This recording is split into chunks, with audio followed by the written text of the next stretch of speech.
if you don't know, the Browns before 8 o'clock this morning or early this morning, they already made a trade. What's up, Amber? Amber, I'm not going to keep it that long, but I hope you got your notes. Okay, 420, Andrew Berry is not playing. We've been talking about this all weekend long. If Andrew Berry want to tell his opponents, the fans, and the stakeholders that he was the man for the job and he was serious about this, what I said he was going to get first. Now, I expected it was going to happen in the draft, but Andrew Berry already made that trade with the Texans, another team that needed an O-line. But hey, guess what? I take one early before the draft. And if you don't know what I'm talking about, the Browns have already made a trade with the Texans for Tytus Howard. Now, one thing I did find out about whomever get that contract is able to sign that contract. So early discussions, I'm assuming with free agencies, early negotiations can take place on the 9th. They can sign on the 11th. So as of right now, it has been no signature on that contract, but he's going to get 3 years, $63 million and $45 million guaranteed. Now, he is a 7-year veteran, so we do have some experience. And for what I read online, he does favor the right tackle, which is still good for Shedeur Sanders, but he also has some experience on the left tackle position. So that's good too. And just a reminder, whenever he got drafted in 2019 by the Texans and he ran a 5.08, he is 6'5", 322 pounds with a wingspan. With arms length of 34.75 and hands almost 11 inches wide. That's some big hands. Let's see here. Yeah, I'm listening. I saw that earlier. AB playing. Okay, trust me. He's a beast. He can only. Oh, see 420. You know what? I've been trying to. Well, after I got myself together, I've been looking for those stats. But thank you for that. The only thing I found regarding Tytus Howard is the number of games that he played in the last 7 years, and that was 93. So we shall see. Oh, wow, that's very impressive. Yeah, I'm trying to tell you, I don't know where she be digging stuff at, but yeah. Now, so get this. So what the Browns gave up to the Texans to get this particular player, guess what? It was a fifth round, number 139. And as we discussed, I think it was yesterday, the Browns have 3 picks at round 5, so I can see them giving that up. Okay, so it is what it is. But I will say this regarding Tytus Howard, he actually was a first round pick. So we shall see what he's going to bring to the Cleveland Browns. But I know he's going to bring experience. And hey, I may have to go back. I definitely go back before the draft and before free agency and look at some highlight films, and I'll be able to bring you back some information on what I see and what his strengths are and what he can improve on, okay? All right, now this is what we need to talk about. He was protecting Deshaun, if y'all remember.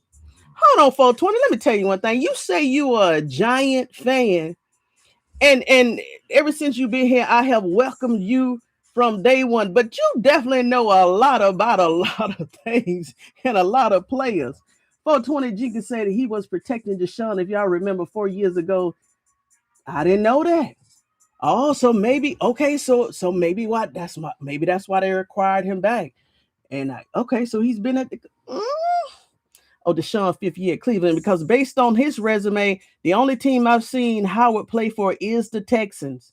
So we shall see. I need to look that up, because I don't remember Deshaun Watson. Well, I can't say that because I really don't know his resume. But I'm going to look into that. Thank you, 420, for that nugget.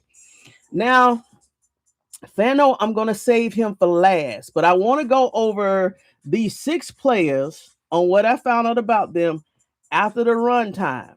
Because Ocho-Cinco agreed to me. I picked up the phone. I said, Ocho, hey, how did you feel about this? He said, oh, yeah, Tony Talks. I saw your video and you didn't make it clear. He said, go ahead and tell your investors exactly what I'm going to tell you, Tony Talks. And you know what Ocho-Cinco said? Ocho-Cinco said, yeah, the runtime on paper It's pretty. It's a nice figure. He said, but what does the tape say? I said, thank you, Ocho, for confirming what I thought I already knew. As I said, now some teams do put a lot of weight in terms of the speed, but a lot of teams don't, because that's just techniques, and you're going down 40 yards. And that's why I said Shilo Sanders, even though his time only beat 3 of those DC defensive backs that participated in the combine a few days ago, it's all about your passion, your experience, your knowledge, and are you willing to sacrifice your body, especially regarding Shilo Sanders? Are you willing to sacrifice your body in order to make that stop and get that tackle? And so we shall see. Now, the first player I want to talk about, I'm gonna go ahead and throw him. No, I want to throw him out first. So we're gonna go to Iheananchor. So we talked about him. Iheananchor, when I found out he is also a right tackle. So I'm definitely want to focus on the left tackles, because that's Shedeur Sanders' blind side. If you don't know what that side was, that was the side that big baby Cam Robinson compromised all them games he played for Shedeur Sanders. So I definitely want to focus on that side. But Iheananchor is a right tackle with an arm length of 34.5. Oh, so let me tell you why I'm bringing up the arm lengths. And this is the other information I needed to get after the run yesterday, okay? It's about how bad you want it. That's right. That's right. In anything in life, it's about how bad you want it. Come on now. Come on, Mita. Come on now. So, see, you finna get me hyped. Okay, so regarding the arm span, so just like speeds, just like heights, just like body weight, the NFL wants you to have at least a baseline. So in terms of a tackle, they want your arm length to at least be 33 inches long in order to be a tackle. If you don't meet that standard, normally they're going to move you to an interior guard. So there's one player that I was highlighting yesterday and fell into that category, and I'm going to discuss him last. Okay, so Iheananchor, remember he was, oh gosh, I didn't write that down, but anyway, I found out that he is a right tackle. So that's on Shedeur Sanders' strong side. Now we're going to go to right tackle Mauigoa. His arm length is 55.5. So yes, he will in the NFL be a right tackle. Now guess what, Vesta? This is what I also found out. I found out that the NFL doing the combine, this is something that they saw across the board regarding a lot of tackles. Their arm lengths are getting shorter for some reason, just like the wide receivers are kind of getting shorter as the years go on. So we shall see, what the NFL, if they're going to change their requirement or baseline in terms of arm length. So regarding Mauigoa, his arm length is 33.5. So he fits the bill. So we should see what team picks him up. Kaydn Proctor from Alabama. You remember I covered him yesterday. 6'7". He was the largest young man on that field in terms of a tank, a mighty locomotive. He was that 352 O-line member that was running down that 40. But guess what, y'all? Kaydn Proctor is a solid left tackle. So let's just see what the Browns do with him, and let's see what the Browns do with this young man. And I got a feeling about him for some reason. I got a feeling about him. It's actually two more I got a good feeling for. Should they draft a right tackle? So that's a good question for 20 Jenkins. So with Tytus Howard, they have already made a commitment to him for 3 years for $62 million, 45 guaranteed. 9 times out of 10, he's going to cover that right-hand side. Even though he has the capability to do both, if the Cleveland Browns put him on the right side, that means they have already solidified him as that right tackle. So Shedeur Sanders, when he goes to that sideline, Howard is going to be right there to block everybody and push him down. So the two that the Cleveland Browns may get is Kaydn Proctor, 6'7", 352 pounds. That's one. And then don't forget, I went crazy about Markel Bell. He's also a dedicated left tackle from the University of Miami. He's guess what his arm length is, y'all? You're not gonna believe what his arm length is, right? 36 inches and 3/8. That is 3 feet. His arms is 3 feet. But we also got to remember, this is that 6'9" giant that was 346 pounds. So he's supposed to have the arms the length of a toddler. 36 inches and 3/8. You hear what I'm saying? So he's also a dedicated left tackle. Now, I got 2 more players I want to discuss. And investors, we can open up the floor and the floodgates. So, I didn't know this young man. I'm a sport head. I could tell Sport 420. Now, this player here, he was on my radar because I know UGA, they always have good old linemen come to the combine and they play for the Georgia Bulldogs. But I didn't know he was going to perform like this. Matter of fact, I'm going to save him last. We go come back to him. Now, let's go ahead and talk about Spencer Fano. And I fell in love with Fano. Fano has one of the highest times from the combine yesterday, right?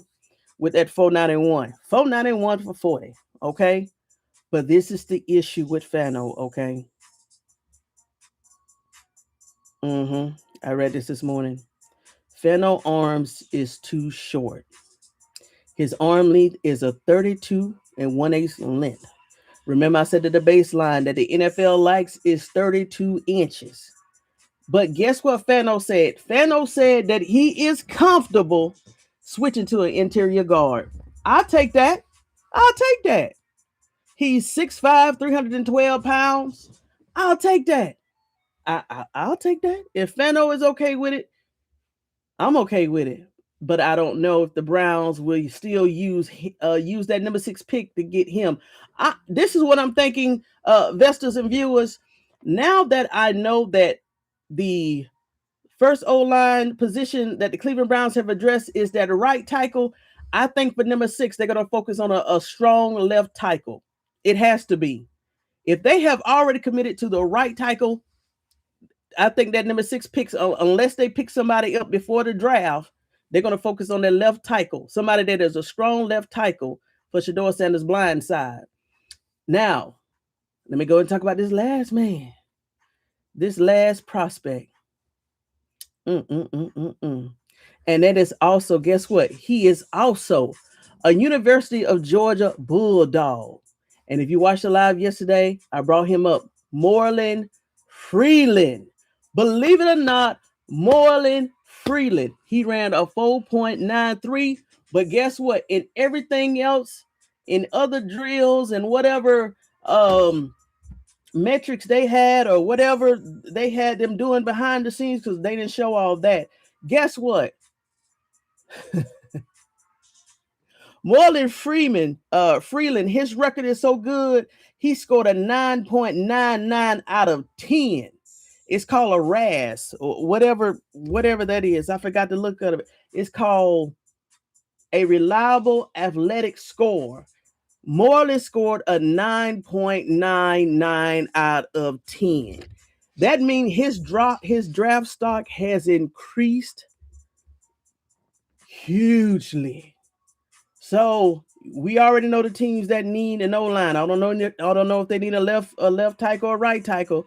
But remember them teams we called out: the Cardinals, the Texans, and especially now since that. And guess what, Vestas? Guess what? Let me pull this down. And guess what? Now that we know that the Texans have given up Tytus Howard to the Cleveland Browns, because that money, I think they saved about, oh gosh, was it $30 million? This is what what's his name? Shannon Sharp, Ocho-Cinco, D-Boy, and Joe was saying. In terms of veterans, good veterans, they would give them up or trade them out. Even though they're very strong elite assets, they would trade their veterans out in order to get younger players on those rookie contracts. So if they gave up someone like Howard, right, that means that the Texans have made all of their assessments and looked at all the potential candidates in the combine. And guess what? I think they're going to go out depending on which rounds, they're probably going to get about 2 or 3 O-linemen. And the Cleveland Browns need to do the same thing. And that's why I think those trade rumors regarding Denzel Ward was out there. But we shall see. Andrew is tricky. He got, okay, I was thinking either wide receiver. Andrew is tricky. He got something to prove on the click. He's going to put them in position. Listen, I totally agree with that.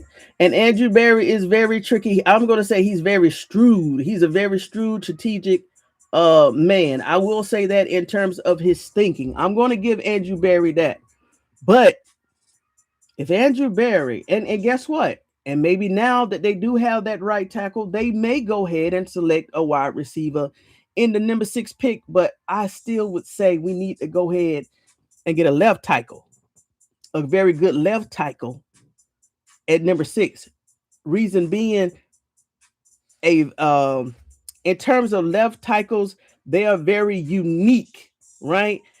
I read that sometimes it's hard for a right tackle to be converted to a left tackle. So when you got solid left tackles, you need to get them, because if they, let's say if they miss out on these left tackles, dedicated left tackles, that means they may have to go out and get a subpar left tackle or get a right tackle and try to convert him to the left. And they say based off the body composition, sometimes it don't work. They say basically sometimes it does not work if you try to convert a right tackle to a left tackle. So it's up in the air. Okay. You see 420? I'm trying to tell you 420 is up in there. But now I can see Andrew Berry trading up to get a wide receiver from 24 if you don't want to sit that low or sit that high in the first round. But there's so many fast. I'll put it like this, 420 and everybody else in the chat. There are so many wide receivers with elite speeds.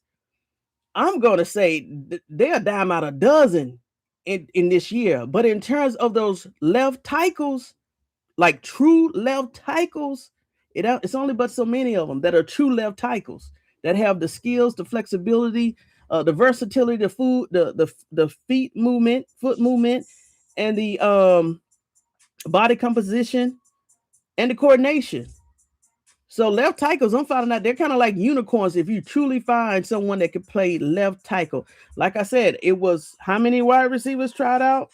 Let's say about 30, 34 wide receivers tried out, and all of them looked good. Now, some were slow. I would not pick them, but the wide receivers, they were scattered. They were scattered all over the place.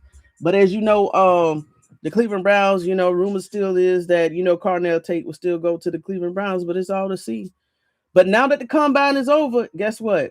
Now we'll be able to know exactly what these teams' mindset is, because I didn't know they was going to trade this early. So that means that other teams are going to trade this early. Other teams may start following suit. But we'll know next week, the 11th. I think that's a Wednesday. Shilo Sanders. And we'll see exactly what's on the Cleveland Browns' mind at that time, y'all. This draft was supposed to be about quarterbacks. Man, that faded out. That faded out in November. They knew that talks about quarterbacks. This was going to be the quarterback class. That's supposed to be better than last year quarterback. That fills it out real quick. That's why everybody started calling Mendoza name. What's that quarterback? See how fast? Yeah, exactly.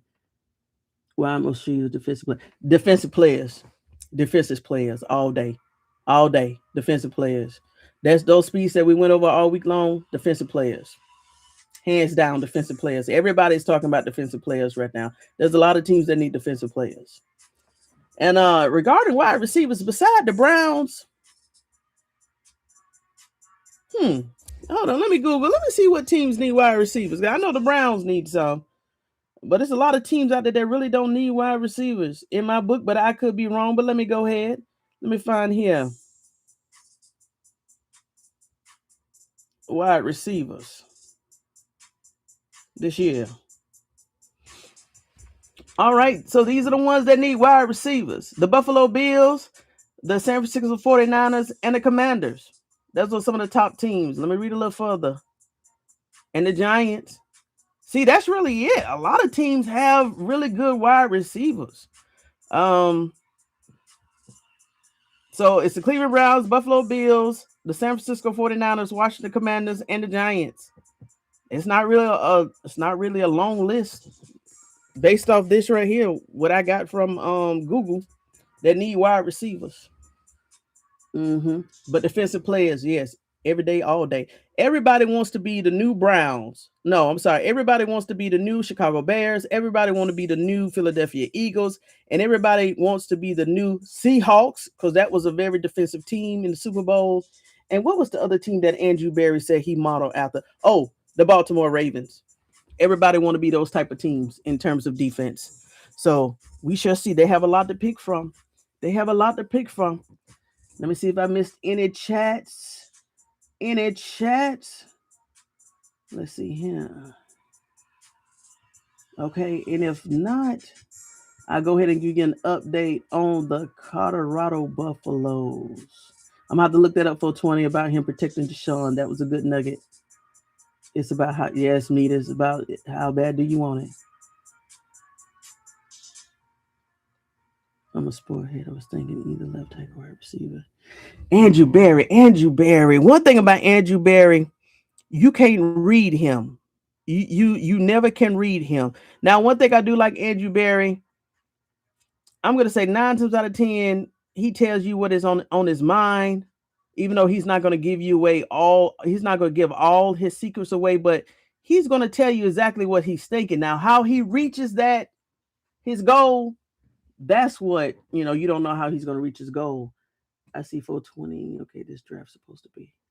Okay, the Titans receivers was trash for camp. Really? Well, they didn't have them listed. We should say, well, I do, but they definitely need an O-line. And I'm surprised they gave up Howard. But if they gave up Howard, if he was $15 million on the books, no, $30 million on the books, I can see they giving him up and probably getting about 3 or 4 rookies to fill on that line for that for the Tennessee Titans. So yeah, so let's just move forward. All right. So regarding the Colorado Buffaloes, so Darius released a video today, and also Bucky has already released a video. So let's go over Darius' video. Darius' videos, it only was mostly showing footage on the field. I watched the majority of it, so if I missed anything, don't hold it against my heart. But based off what I saw in Darius' video today, because it was the first day of spring practice, the young man was on the field. Coach Prime had him in that right mindset. The coaches had him in that right mindset. They was locked in. The coaches was holding them to the fire in terms of their performance on the field. And basically, it was no BS, as it always is regarding the Colorado Buffaloes. So I didn't see anyone. And before they got to the field, maybe they had already got all their emotions out, but I really didn't see any players at that particular time in that grieving type of mode. Okay, so Coach Prime and the Colorado coaching team leadership, they had the young men in the right mind. So regarding Bucky's video, I saw a little bit more of that, but I didn't get through the whole entire 30 minutes. There was a clip, and I think it came from Bucky's video. So this year, moving forward, they're going to alter or change their uniforms where they're going to honor Dominique Proctor. They're going to have on the uniform, there's going to be a badge or some type of what do they call put on the uniform? Some type of badge where they're going to have his initials DP22. That's what the whole entire, from the clip that I got, it was only a 3-minute clip. That was the consensus across all of the young men. They was going to have a badge on their uniform versus a sticker on the helmet. So I think that was a good choice. And from what I heard, it was going to be DP22. Yeah. So it seemed like the young men are holding up. As I stated in my video earlier, Coach Prime is the one. Coach Prime is the leader that they needed and the mentor. And based off what I saw in the video, the young man was holding up. So that's a good thing. So that is a good thing. And that's it, Vestas. Any other questions? because I definitely wanted to give you my feedback regarding the O-line members. And I found out the information I needed regarding their arms length and if there was a right tackle or a left tackle. Hold on, let me Google this. Let me see what other O-line members are free agents this upcoming year. Because guess what, 420, if they put out some good, if they list some free agents in this query, maybe Andrew Berry will snatch up another one and just focus on wide receivers in the first round. Maybe that could be his strategy. We shall see. Let's see here. Because I'm pretty sure Howard is not the only one, and they already snatched him up.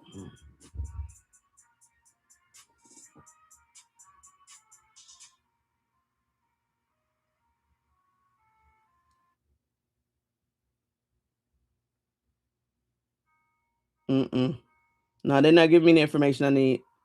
Let's see who is the top. Let's see who is the top wide receivers for 2026. Let's see right here. Then I'm gonna let you go, Vestas. That's a quarterback, Malik Willis. So we already talked about him. Guess what? He is actually ranked number 1 in terms of the top free agent.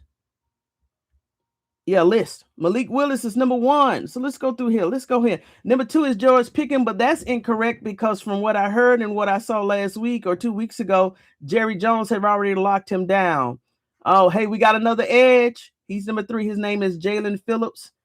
I think he plays for Miami.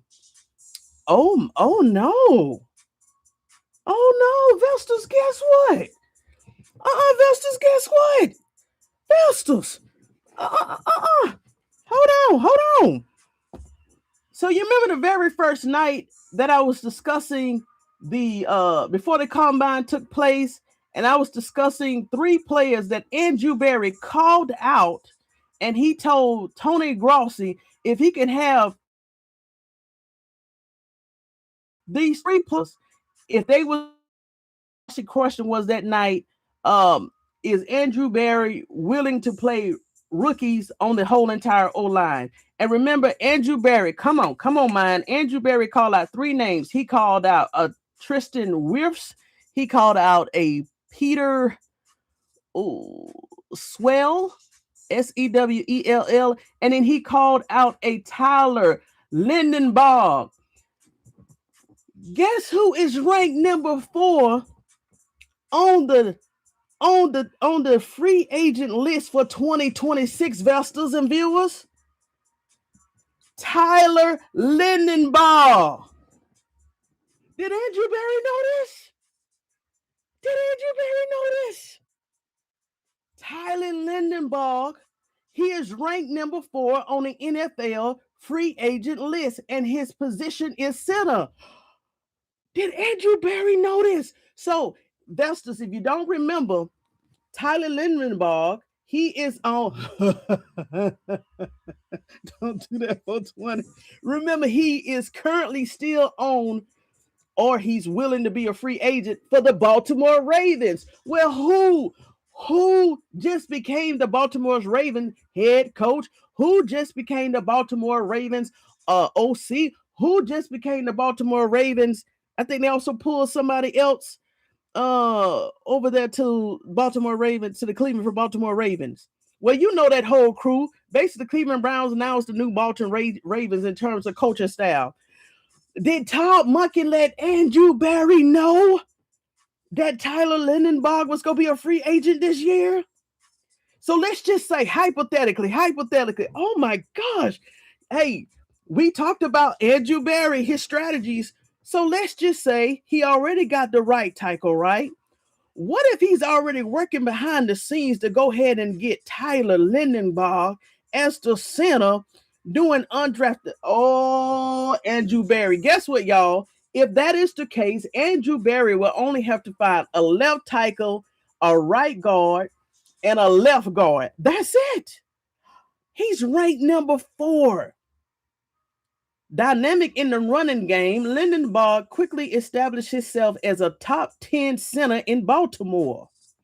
Hold on. Some struggles holding up as a pass protector won't stop him from becoming the game's highest paid center because young players this good don't. Y'all, I think Andrew Berry dropped a nugget last year and last week, and we didn't even know it. Okay. In terms of rank 5, Alec Pierce, he's a wide receiver. And then rank 6, we got Trey. I think he's already been picked up. Trey Hendrickson, he's an edge. And then we got Devin Lloyd. He's a linebacker. He's ranked number 7. Then you got a Daniel Jones. He's the quarterback.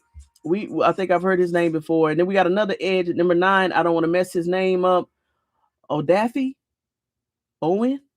And then we got a what? They got Kenneth Walker the third on his rank number 10. Kenneth Walker was the running back for the Seahawks Super Bowl. What? And guess what? This was published February the 23rd, 2006, and this is updated today, March the 2nd, 2026, y'all. This is the updated list. Okay. All right. That's interesting. So his stock has increased, and Kenneth Walker, the third Super Bowl winner, MVP, ranked number 10 as a free agent. Wow. Oh, okay. All right, do y'all have any questions? Because I need to go do some more homework because Andrew Berry been throwing out nuggets and we didn't even know this. Now, okay, now hold on. When did Andrew Berry make those remarks? Because guess what? We got to put the pieces together. If you don't know my mind by now, it's very analytical. So if Andrew Berry made that comment on the 23rd or the 24th, because the combine started on the 25th, the combine started on the 26th. So Andrew Berry either had to make these remarks on the 23rd and the 24th. There you go. Andrew Berry already put some nuggets out there and we missed it, y'all. Guess what? I'm so glad I looked at the undrafted free agent. Exactly, because Andrew Berry said they had 27 picks. Okay, so you heard the same thing. 27 picks. 10 were top one. Okay. I knew I wasn't going crazy for 20.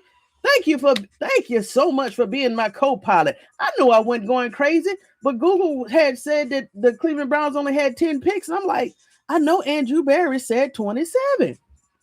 They can't afford to keep Walker. He could come up here with 420. So 420. You know that running back room is thick. Unless they're going to give up a Tyron Williams, but they just acquired him in October. And who else? Because they got Junkins. They got Sanders, Speedy Sanders. They got Simpson, and then they got Williams. So, but I don't think they have the cap. They don't have the cap. I don't think they have the cap to bring him over here because he's going to require a lot more money. I don't think they're going to. They don't have the cap. Now, if Deshaun Watson was not here, and I think Williams was only elevated. Don't quote me. Do not quote me. But I think Williams was only elevated to active roster because Junkins got hurt. So I think Williams was already on the practice squad. But with Deshaun Hill, with that cap, that salary, I don't think they could afford Kenneth Walker the third. But guess what? Some team go out there and get him. Trust me. And guess what? That center, Tyler Linderbaum. Lord. If Andrew Berry go ahead and make that happen, come on. That means we got the center, we got the right tackle. We just need the left tackle and the 2 guards. And we need some tight ends. Yep, they can't afford to keep yeah. And Vestas. There's been some good information that come out here. Let me see here. Let me see if anybody else on this list that I recognize by name. They got a wide receiver, cornerback, tight end. I think Atlanta is going to put a franchise tag on Pitts. Because I heard discussion about that last week. But if this was updated today, that means Atlanta has not put a franchise on Kyle Pitts, and he's a tight end. Hey, What if Kevin Stefanski to Andrew Berry? Nah, that's too low. Dillon Garbiel, I don't know. But hypothetically, just say if it was possible, what if Andrew Berry and Kevin Stefanski come up with an agreement to trade Kyle Pitts, their tight end, for Dillon Garbiel? It ain't gonna work. Dillon Garbiel stock is too low.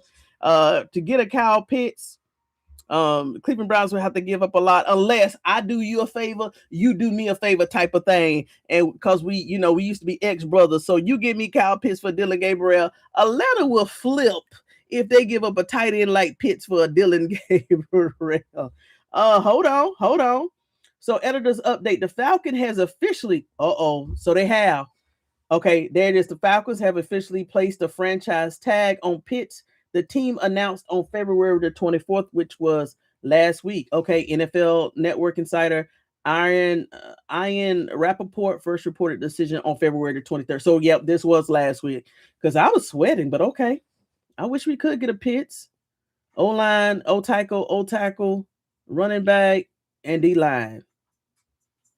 So there it is, Vestas.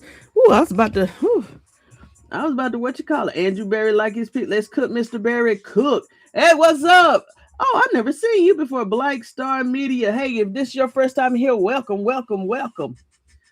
Oh, let's see. Mr. Berry cooks here. Remember, he's an Ivy League. Listen, that's why people. And even myself, before Paul Podesta left, I was looking at Andrew Berry a little funny. I think this is where the lie went out yesterday when I was talking about Andrew Berry and Paul Podesta relationship. Okay, Browns radio need to stop hating. Listen. Black Star Media, let me tell you one thing over here. We have beat Cleveland Brown media up so bad, we don't even talk about them no more. Listen, we refuse to give those people that have a mental issue any type of publicity anymore. I may play a clip here and there depending on what they saying, but I'm leaving them on that island in their head they gladly reside on a weekly and a daily basis. Okay, so the Cleveland Brown media, they can stay where they at. Trust me, they can. I can't believe after the last game was on the 4th or the 5th of January, right? And they still going in circles with the same narratives. They're going to give themselves headaches, migraines, and aneurysms, but let them have it. If that's the way they like to live, let them live there, okay? Let them live there, but I refuse. I'm not messing with them people because guess what? I found out because I was trying to address every crazy narrative they came out. I started going crazy, and I said, no. I'm not falling into that trap. Okay? But welcome aboard, Black Star Media. Okay, so going back to Andrew Berry, Kevin Stefanski, and Paul Podesta. This is what I was trying to say before the live got cut yesterday. Someone brought up Andrew Berry's name yesterday. I honestly said that I was looking at Andrew Berry sideways until I found out that there was a Paul Podesta who was the chief strategic officer and who actually had play and who actually had more power over the other one. So when the live was cutting out, this is what I was trying to say. When Shedeur Sanders, that second half of the Baltimore Raven game, when he started playing, either after that game or at the end of the game or Monday, Tuesday, Wednesday of that week, when it was announced that Shedeur Sanders was going to be the starters for the Raiders game, when Paul Podesta stepped down, y'all remember that when Paul Podesta out of the blue stepped down and said he was going back to the Majors Baseball League, I said, who is a Paul Podesta? Now, this is when I still was watching that 4-letter show. Even they was like, well, I've never seen Paul Podesta. Who's Paul Podesta? They knew of him. They knew of his role, but they was like, I never even seen the man. The reason why they never seen the man, because the man was not even in Cleveland. He was not running the organization as the number 2 guy in power or authority in the chain of command. That man was over there in California making decisions. Well, think about it. If leadership is not present on site, that's why Kevin Stefanski was doing what he was doing, because he must have had the blessings of Paul Podesta. Well, why do I say that? Well, I'm pretty sure, like yourself and myself, we've seen how management carries on, and we've seen businesses, and we've seen how the top responds when certain key players or here or present or whatever. We've seen corruption in the workplace before, but it was a telltale sign that when Paul Podesta stepped down and Andrew Berry automatically became the number 2 person in the chain of command, what did you see happen? The next thing you know, Shedeur Sanders, that cloud over Shedeur Sanders, it kind of went away. And Kevin Stefanski, he gave up 1 or 2 weeks later, he gave up the play calling to Tommy Reese, who I found out is a snake. He gave up. Listen, Andrew Berry, now that the new gentleman that took Paul Podesta's place, his name is Jeff Carr. Jeff Carr, whoever he is, he needs to stay wherever he is and let Andrew Berry manage this team the way that it needs to be managed. Okay, so all I said and all I am going to say is I'm going to support Andrew Berry until I see otherwise in terms of play calling, in terms of Shedeur Sats and the team success. Because we have became the Cleveland Browns new family. Okay, come on with it. But Kevin Stefanski, when all the pieces failed and the people was talking, the people, come on, you know who I'm talking about. The 4-letter show, when they was talking, if you just sit back and go back to them old shows, because I haven't watched them in months, but the way that some of the things they were saying, even the ones with the J&J, those letters, if you took the emotion out of it, they actually was telling a lot of stuff they shouldn't have been saying online. And when they said that Kevin Stefanski had a little bit more power when Paul Podesta was there, that's all I needed to hear. And when Paul Podesta stepped down, Kevin Stefanski lost all his power. And there it is. So congratulations, and Andrew Berry. And I really thought Andrew Berry was going to be the new Paul Podesta. That didn't happen. I guess he did not want that responsibility. And I guess he felt like he would be more proactive and efficient as the general manager. So it is what it is. But I'm still watching him too. So Vestas, there it is. We wrapping up this show. We have wrapped up the combine. We have did all the comparisons. Now we're just trying to see where all the pieces fall in place and what the Cleveland Browns is going to do starting next week. Actually, it could be tomorrow. We may even get some surprises tomorrow. So Vestas and viewers, is there anything else you wanna discuss? Because we'll talk every position possible.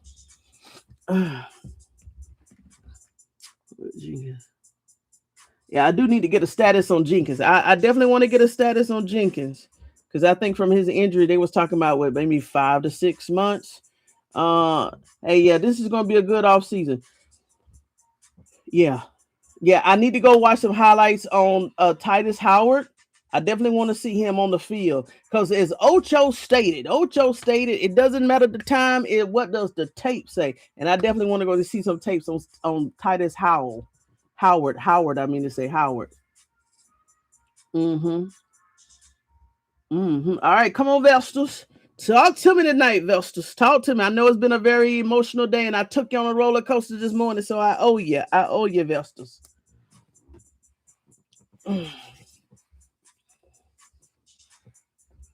All right, Vestas and viewers, if there's nothing else you want to say, I mean, just say, hey, Tony, enjoy your night, and I'll wrap it up, Vestas. I know I got at least one more question right there. Let me see what Tyler Lindenbaum, what his salary is. But I think Andrew Berry is definitely going to get him. Why did he? Lindenbaum. Let's see what his contract is. Because it does depend on the contract. Oh, Tyler. Okay. He's in his last year of his rookie contract. Oh, so yeah, they should be able to afford him. 4 years. He only got 4 years and $13 million. So divide that up. We're talking about a little over $3 million. Oh yeah, Andrew Berry need to stop playing and go ahead and make this happen. He's still in his rookie contract. Yeah, Andrew Berry finna go snatch him up. Listen, with Todd Monken being the assistant head coach before, we got George Hart. And remember, George Warhop used to be the OC. No, OC of the O-line. OC of the O-line coach. Anyway, George Warhop, I think they're already making this in the I already think they're already making this in the background. He only got three more years on his contract. I already think they're making this in the background.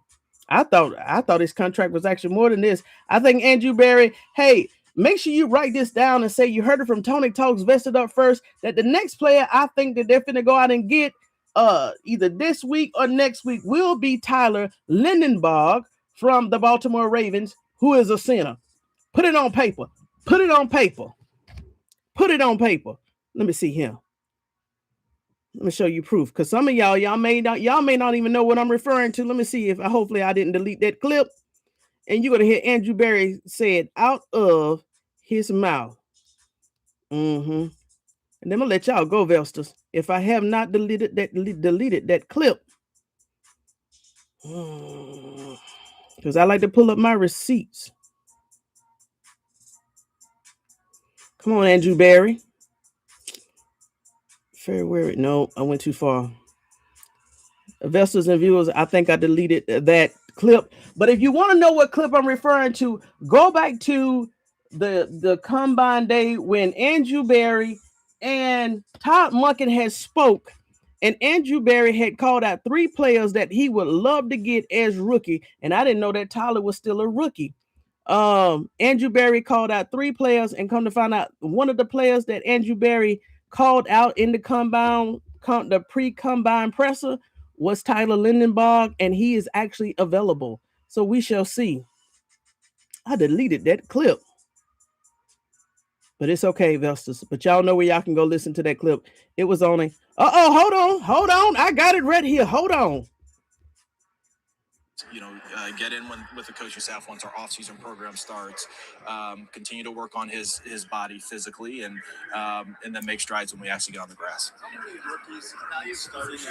Let me go here, and then I'll go to you. Okay. I don't think there's a fixed number there. If they're the right ones. If you're telling me I get Tristan Wirfs, Penny Sewell, and Tyler Linderbaum, yeah, sure, I'll take it. Yeah, those guys as rookies, yeah, they'll sign me up. Did y'all hear that, Vestas? Did y'all hear that, Vestas? I'm trying to... Vestas, did y'all hear that? One of the guys that I didn't know that Andrew Berry just called out is a free agent this year. I think that's I think they're about to pick him up. So there it is, Vestas. And I want to play this clip. And if you didn't know, Vestas and viewers, if you're just coming in here, and if you don't know what Todd Monken said about Shedeur Sanders, here's this clip. Make it happen. Statement. So if you guys want to start, you can start.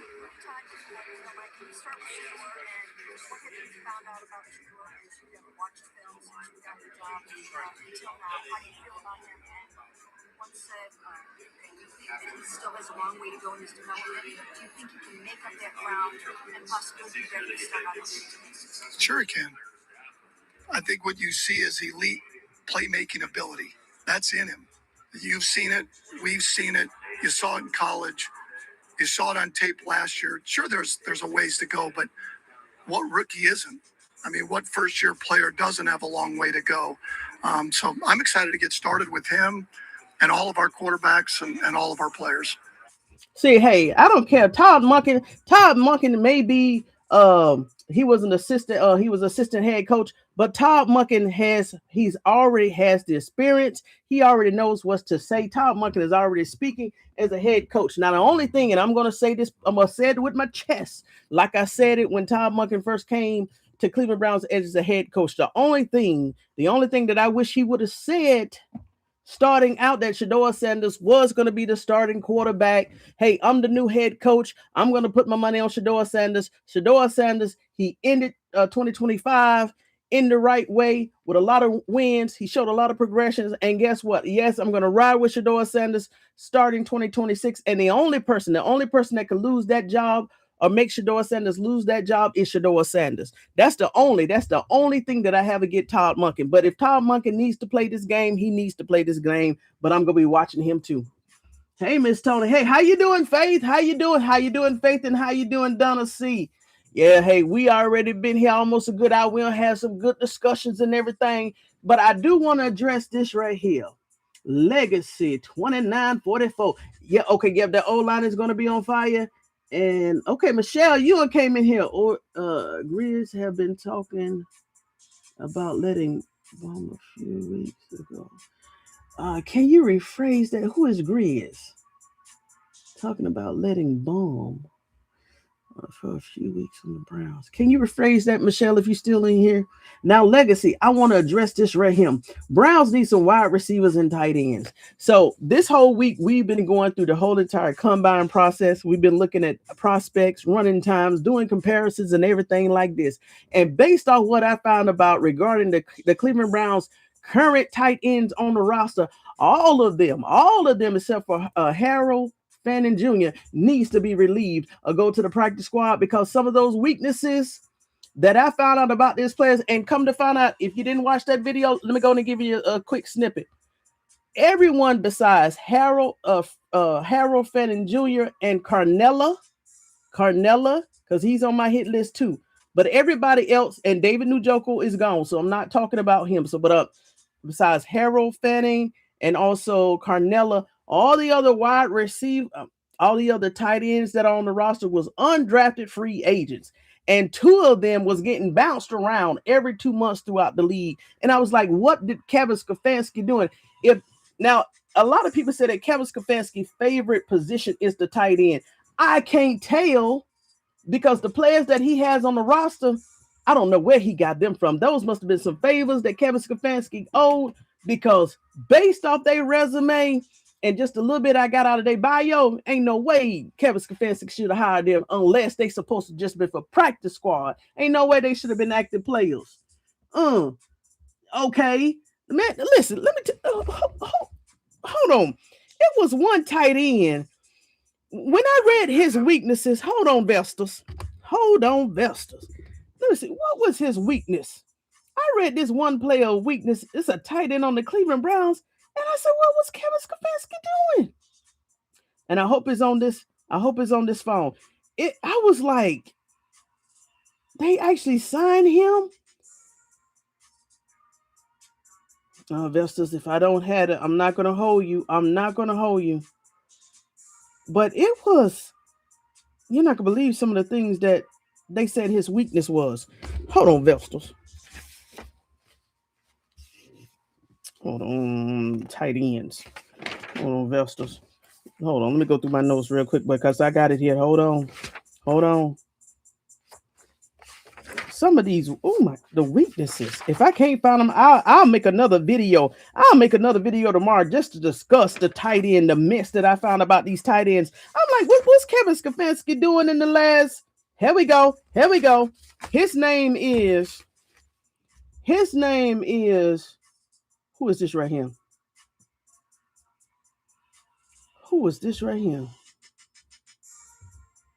Brandon Banks. Bates. He's still on the Cleveland Browns. Hold on, let me read you his weaknesses. And this was right out here on Google. I said, what did Kevin Stefanski do? Cleveland Browns tight end.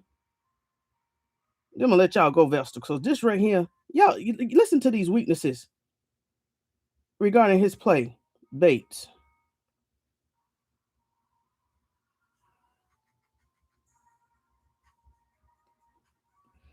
Now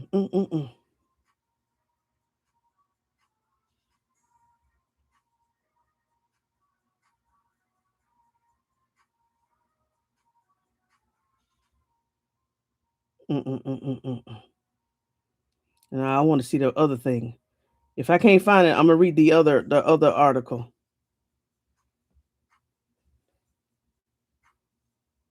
And I'm pretty sure I got a screenshot somewhere else. But let me just go ahead and discuss some of his limitations, his weaknesses. He said, based on the 2025 season data, the Cleveland Browns tight end Brandon Bates' primary weakness has been limited opportunity and production with a 33.3 drop rate. If I was able to find that screenshot regarding his weaknesses, I can see why Cleveland Browns, Kevin Stefanski limited his opportunity and production. Because some of those weaknesses, it was horrible. Limited impact, drop, availability, injured, yada, yada, yada.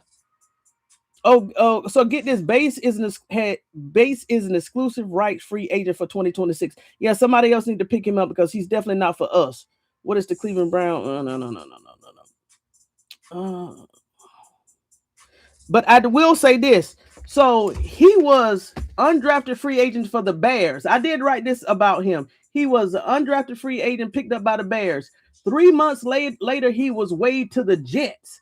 After he got to the Jets, he was waived 2 months later, and the Jets placed him on the practice squad. And guess who picked him up after the Jets put them on the practice squad? The Cleveland Browns in 2024. The Cleveland Browns, December 18, 2024, picked up Brandon Bates. No.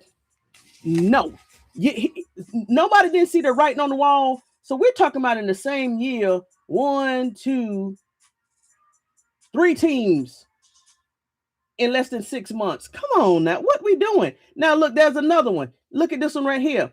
He in the same year of 2025. This is what Kevin Stefanski was doing, okay? When he should have been doing his job. He should have been focused on the tight ends and not the quarterbacks. We also have another quarterback on the roster. Tight end on the roster by the name of Prieskorn. 6'5", 22 pounds. His weaknesses. But before I find his weaknesses, and maybe this was the player I was trying to look for. In 2025, he got passed around from the Lions to the Broncos, from the Broncos to the Buccaneers, from the Buccaneers to the Browns. Let me pull up his weaknesses. I'm glad you brought that up. Hey, go ahead and have a blessed night. I understand. Because I'm going to go ahead and end this. And I know I started late, but I had to get myself together from this morning. I'm going to let y'all go, Vestas, because my lives normally are not this time of the night. But I want to go ahead and read out this weaknesses. I think this is the player that weaknesses I wanted to read. Tight end.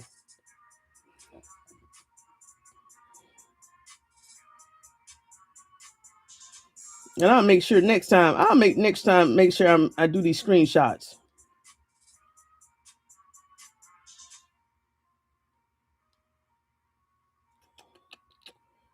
Sign him to a practice squad. So he is on a practice squad. Oh, no, I should have did those screenshots. Let me go to PFF. Let me see what PFF says. I think it was PFF.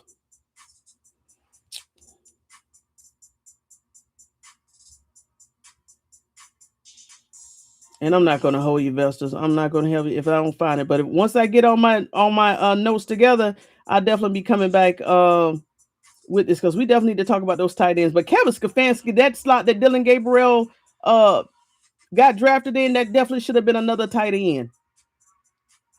Let me try one more place. Let me read y'all comments. Let me let y'all go, investors and viewers, because I definitely appreciate you coming back this afternoon. I want to see his weaknesses. Because the one player, I got so mad.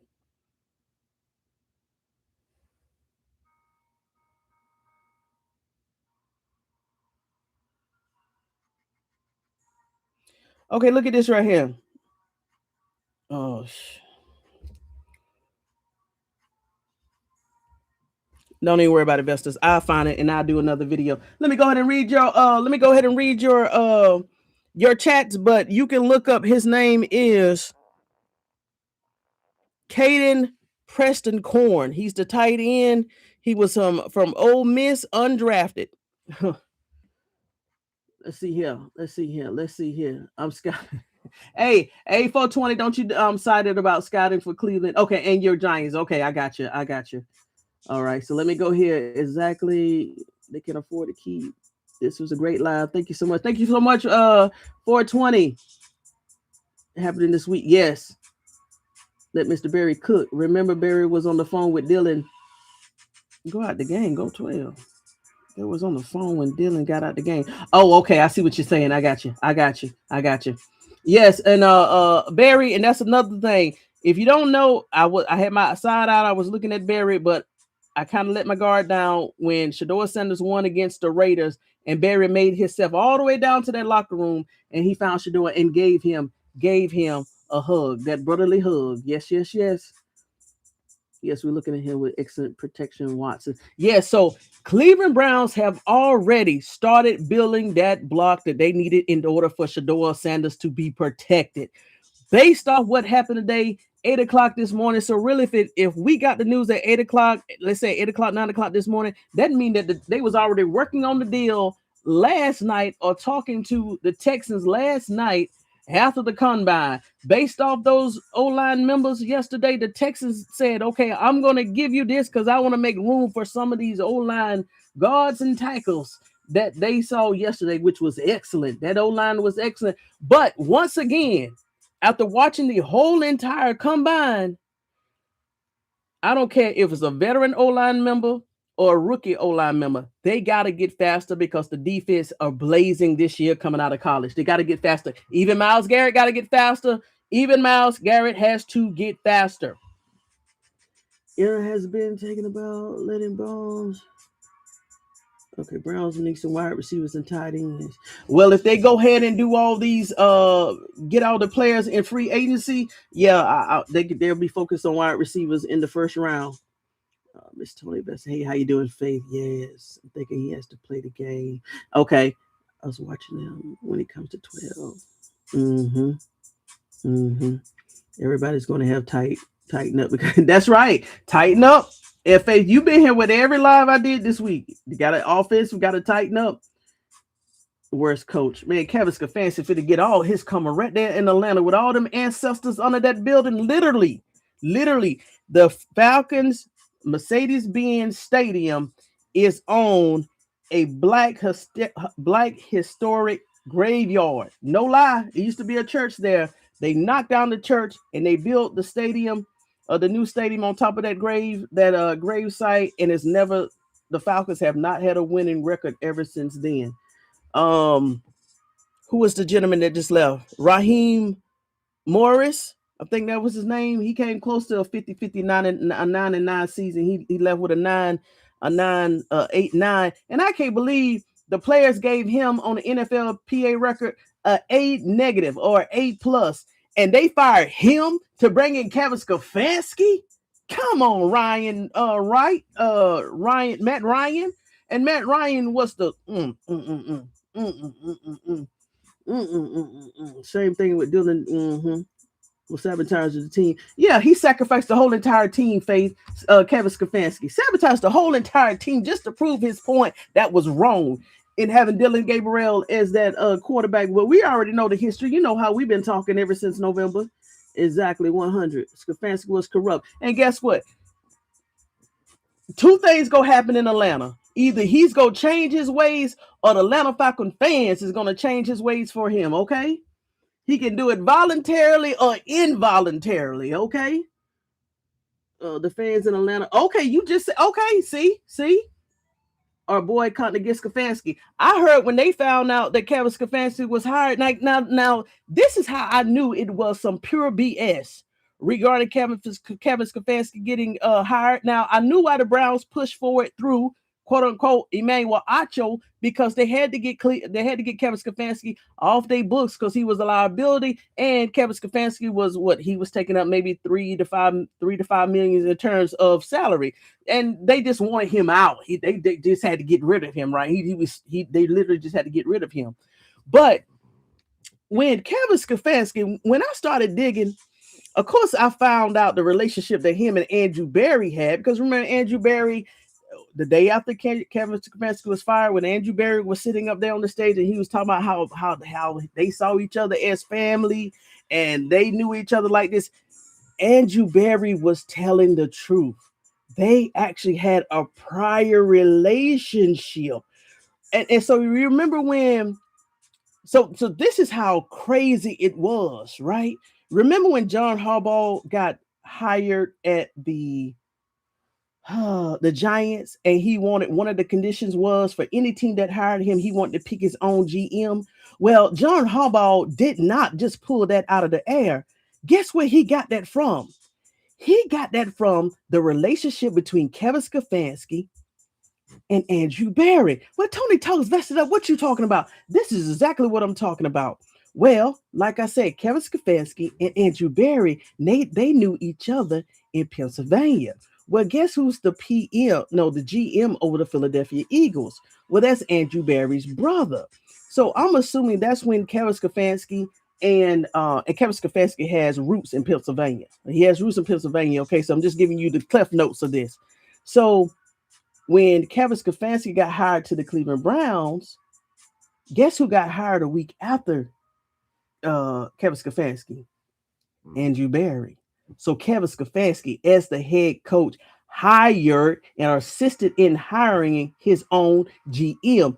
That's why Kevin Stefanski was in Cleveland for 6 to 7 years with an awful record, because Andrew Berry, his buddy, his real life friend, somebody he saw as a family member. Remember, both of them are Ivy League. So they knew each other. That's why Kevin Stefanski lasted so long in Cleveland, because Andrew Berry was taking the shots for Kevin. Hey, I'm not going to fire my buddy. I'm not going to fire my friend. But when Shedeur Sanders came in and this thing started getting messy, he had to cut ties. I'm trying to tell you, this thing is deep. And Emmanuel Ocho, he played a major part in this thing, especially with getting Kevin Stefanski hired. He had to get him hired. Trust me, this thing go deep. Y'all just got to go watch the other videos. I'm sorry. And this is not gossip. This is facts. Everything I'm saying is facts. Facts now. The fans in Atlanta, yes, they are Atlanta not playing. The fans in Atlanta need to start listening. 10 toes down for Shedeur Sanders. The host name is Grizz. Oh, you should watch the Browns' latest. Is that the channel? And are you saying, Michelle, that he also brought up Tyler Linderbaum? Because if that's the case, I'm going to see that name pop up in the next 7 days as a Cleveland Browns new center that's taking over Pollock's place. They saw how Kevin Stefanski treated. Yeah, listen, Andrew Berry, his hands were tied when Kevin Stefanski was just doing it just deliberately out in the open. Andrew Berry had to say, man, what are you doing? Hey, you're tying my hands. I'm going to have to make a choice. And Andrew Berry was clear. In that meeting after they fired Kevin Stefanski, Andrew Berry put it out there on the table and said the reason why we had to let him go is because how he handled that quarterback competition. Bam, Andrew Berry put it right there in 2 to 3 seconds. If people missed it, they missed it. But Andrew Berry said the reason why Kevin Stefanski got fired is because the way he handled that quarterback competition. Bam, straight out of his mouth. Have a blessed night. Yes, the fans are going. The fans are saying that Prime. That's right. Prime did build that house. Katie, exactly. Yeah, we love talking with you. Hey, I love talking with y'all too. Vestas, trust me. I got a late live, and guess what? We still popping. I ain't mean to have y'all up this late here. No one cares about Stefanski. Hey, guess what? Believe it or not, Vestas and viewers, I do. I care about Kevin Stefanski. You know why? Because the story is not over. A lot of people that track Shedeur Sanders to the Cleveland Browns, we're still going to see what's going to happen in Atlanta.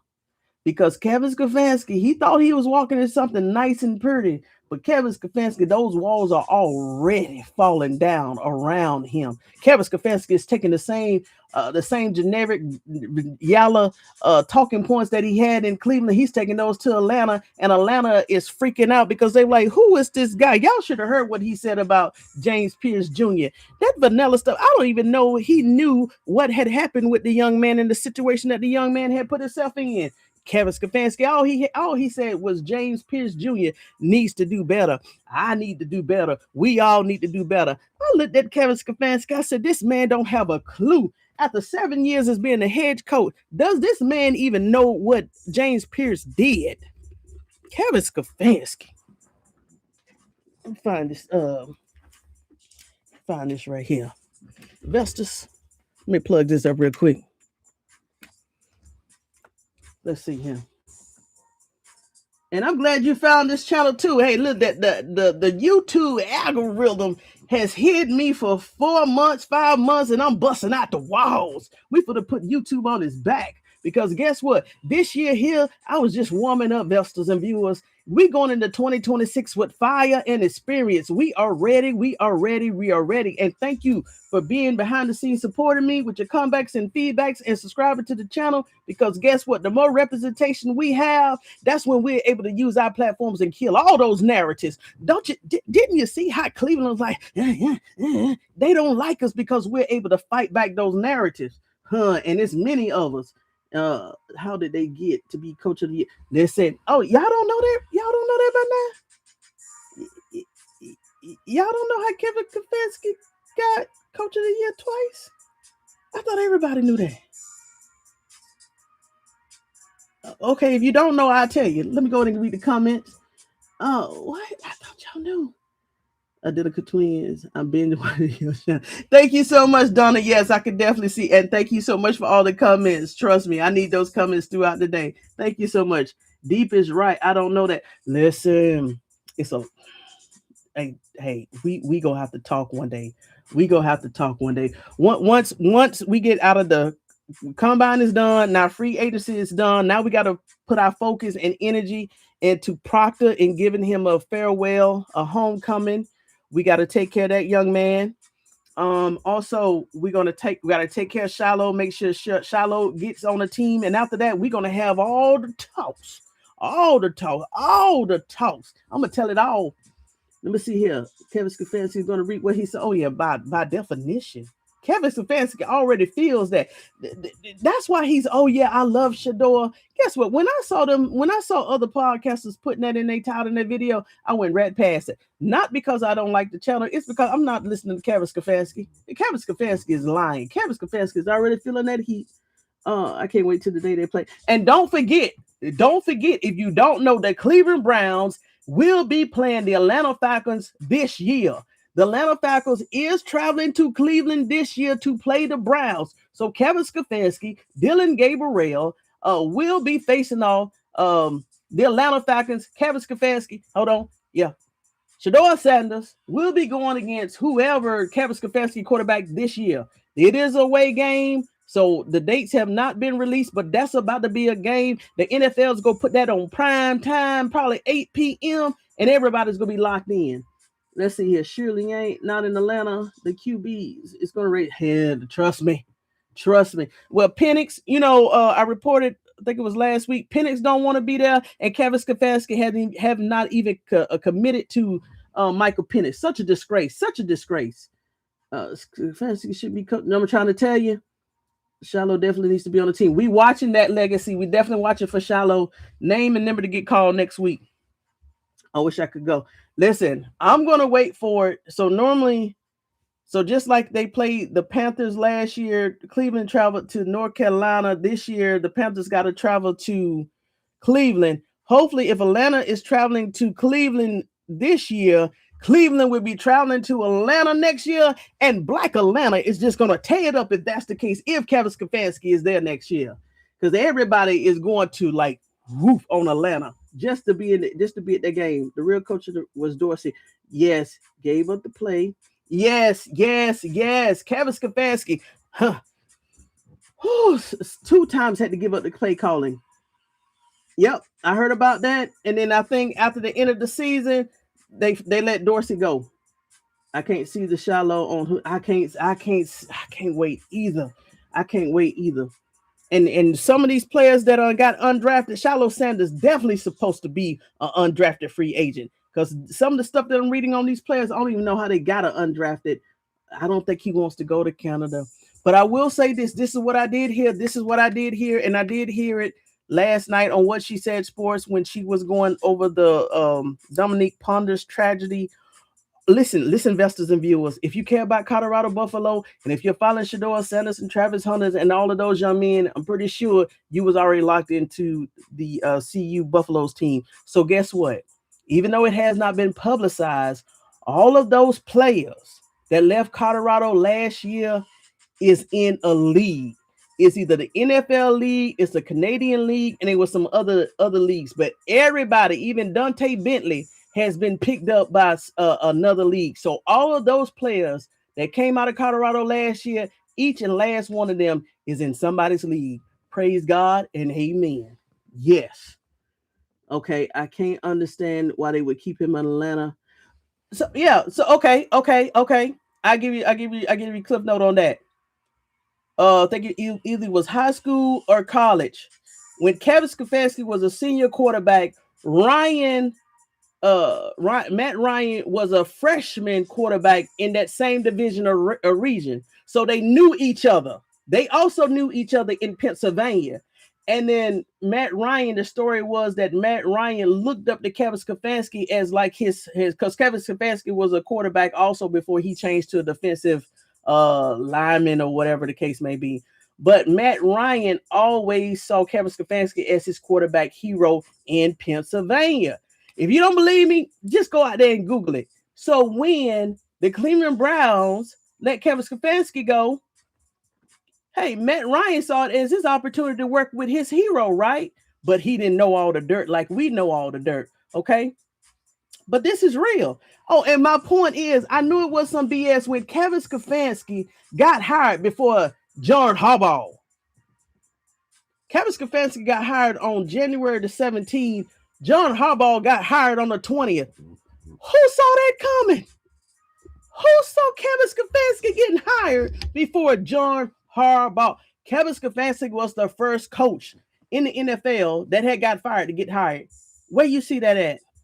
Matt Ryan, just like Andrew Berry, they had a relationship with Kevin Stefanski already in Pennsylvania. I'm trying to tell you.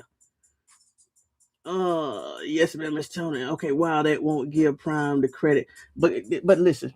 They may not highlight it, but they can't take away Coach Prime, the University of Colorado, of all these young men's resume. They can't do that. They may not want to highlight it, just like on Jordan Tyson and Colton Hood trailers doing the came from. They can't take that away from them. Listen. I got deep, especially when it came. But guess how I found this out? Emmanuel Ocho upset me so bad I had to start digging. And after that last game, I made myself promise. Now that the regular season is over, I was going to find out why Emmanuel Ocho was going so hard for Kevin Stefanski. And when I started digging through that graveyard, all the skeletons started coming out. That's why Emmanuel Ocho, when Kevin Stefanski got hired, I don't even say go back watch those videos, but he was like, "Oh, the Browns have made a mistake. Oh, Kevin Stefanski is an offensive genius." He was out there advertising for Kevin Stefanski. Kevin Stefanski got picked up. I'm trying to tell you. The Harbaugh situation is another flag. We go talk about that. Said sip the tea. We don't sip tea over here. We just throw them passes down the field. Sip the tea. Prime raised and trained his boys. That's right. He did. Yes, I was mad about that. Ocho is canceled. Listen. Ocho, listen. In 90 days, when Emmanuel Ocho was talking about Shedeur Sanders, the reason why Shedeur Sanders was not playing was because of his personality and his fans. And it was some other mess that Emmanuel Ocho said. In 90 days. And if you're not spiritual, just close your ears of what I'm about to say. But in 90 days, God took this situation, and that situation that Emmanuel Ocho was pushing Shedeur Sanders down and he was uplifting himself. In 90 days, God had already lifted up Shedeur Sanders and pushed Ocho down. In that same amount of time, when Shedeur Sanders was not playing at all, Shedeur Sanders became the QB1, broke Cleveland records, NFL records, got a Pro Bowl nod. At the same time, all the dirt regarding Emmanuel Ocho was coming out. Even the channel that he said that he built, that was not his channel. That was a channel that he purchased or he acquired from someone else. They still got videos on dig for somebody else, because you just never know that grave that you're digging for somebody else. Will you be putting your own self in that grave? I'm trying to, in 90 days, God said, hold on, I got you. You don't know who I am. Come on now, what? Come on. Give God all the grace. That's what Shedeur Sanders said. And see, that's what upset me when Emmanuel Ocho got hot now. That's what, see, Emmanuel Ocho, I used to subscribe to his channel in the beginning because I was like, okay, this black man, he used to play NFL, he saved his money, he did right, he got his own channel. But then I started watching him.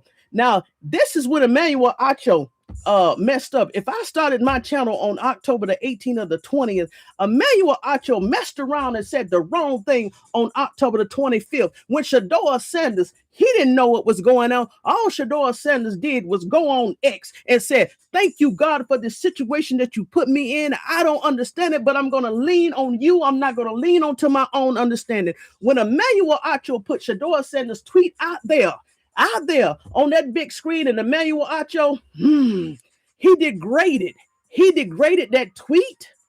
And I feel like, to me, he was degrading God. And ever since then, I had it in for Emmanuel Ocho. And I have let it go. But when he degraded that tweet from Shedeur Sanders, and I felt like he was mocking God, I said, no, something else is going on here. Something else is going on here. And you know what? I'm gonna release that. I'm gonna release it. I just felt something, so I'm gonna release it. I'm going to release it. I'm gonna release it. But when Emmanuel Ocho did that, I knew it was something. And guess what? I think he activated. God was already activated behind the scenes, but when he did that on a national stage, God said, you know what? I'm about to show my power. I'm about to show that I have control over all situations. I'm going to show exactly what I can do. People have counted me out. And next thing you know, what? If that was October the 25th, Shedeur Sanders started on December the 16th, and the Cleveland Browns have not looked the same. Shedeur Sanders haven't even looked back. Look at God. And I'm going to let it go. I'm going to let it go. I'm going to let it go. I'm going to let it go. I'm going to let it go. I'm going to let it go. I'm going to let it go. Because God has already dealt with that situation. So I'm going to let it go. I'm going to let it go. But I'm going to let it go. I'm going to let it go. Matt Barnes. Oh, yes. Matt Barnes and Emmanuel Ocho up. And yes, he did. That's what I'm saying. When I saw all them black men start sticking up for Shedeur Sanders and putting Ocho in his place, that's what I say, hey, guess what? It is what it is. Hey, the men are taking care of it now. Let me push back. But Emmanuel Ocho, God is the best planner and not knower. That's what I'm saying. God has a sense of humor. He plays Kevin for the play. I'm trying to tell you, when Kevin Stefanski, investors, I don't mean to keep you that long, but let me get this out right here. And I got to finish reading these chats. When Kevin Stefanski, at the end of that Baltimore Ravens game, and he said it with his chest, yeah, Shedeur Sanders has never even had first team reps. Kevin Stefanski really thought that he was exalting himself. He didn't know like what he did and what he said. He actually put himself on front screen. Everybody said, hold on, Shedeur Sanders, hold on. You just had Dillon Garbiel, Pickett was gone, Flacco was gone. So you mean to tell me you still got Shedeur Sanders over here throwing the trash cans, Dillon Garbiel getting all the reps? You haven't even prepared QB2. At that time, Shedeur Sanders was QB2. When Kevin Stefanski said that with his chest, though, that's when the world started seeing, hold on, we got issues in Cleveland. Now, forget Houston, we have problems. Cleveland, we had problems. And the next thing you know, everything has been turned around in 90 days. I felt all the way out, Matt Barnes. Yes, was going in. And when those strong black men handled it, I said, okay, hey, they got it. But I still had to do my digging as a lady. I was not going to let Emmanuel Ocho go without me finding out why he was going so hard for Kevin Stefanski, and I found out why. God gave us Matt Barnes and Michael Irvin. Yes, I hear you, Miss Tony. I had to keep it. Yes, Lord. Yeah, I'm done. I know Ocho, but I don't know Ocho like that no more. Prime said Shedeur was built for this. Yes, he was. And guess what? He showed it. We love hey, guess what? If you don't know, I like talking to you too. Trust me. I like talking to my viewers, investors. Trust me. You know my heart. After seeing that emotional breakdown, I'm very committed and passionate about everything that I do, especially these young men. And I don't want no other player that's coming behind Shedeur that could be currently in the league to go through what Shedeur Sanders did. Investors and viewers, we need to keep Taylor Green We need to write down his name and just make sure that the NFL and these media narratives are not going to try to destroy that young man. That young man, he first of all, he should be going number one. He should be the first QB off of this board this year, but they so hooked on to Mendoza. But Taylor Green definitely should be one. I'm going to put it. He should be one, but they already made up in their mind that Mendoza going to be one, but he definitely should be the second quarterback coming off that board, because now the media is starting to sing his praises. Taylor Green. Watch his name, and I'm definitely going to be watching the media narrative to make sure they ain't trying to destroy this man to make his draft stock. The same thing they did to Shedeur Sanders. We watching you, media. We watching you. Merciful God, I was stunned that he didn't even. Yes, it's QB2. When Kevin Stefanski made it seem like it was a flex that Shedeur Sanders was learning the playbook on the sidelines in the game, and Tyler had stated that was the first time he heard Shedeur Sanders cadence. I said, "Ooh, Kevin, it's worse than what we thought."